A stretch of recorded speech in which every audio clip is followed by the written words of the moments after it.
స్వాగతం. సత్యభామలో సంక్రాంతి వేడుకలు మన సంస్కృతి సాంప్రదాయాలకు విలువనిచ్చి మనం జరుపుకునే వేడుక సంక్రాంతి వేడుకలు.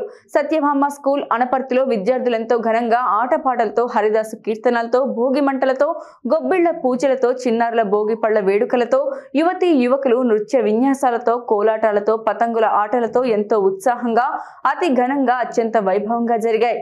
ఈ కార్యక్రమంలో school chairman Mallidi Anantha Satyanarayana Reddy, secretary Madhavilatha, principal B Chalapathi, MNR college principal T Satish Reddy మరియు అధ్యాపకులు, విద్యార్థులు పాల్గొన్నారు.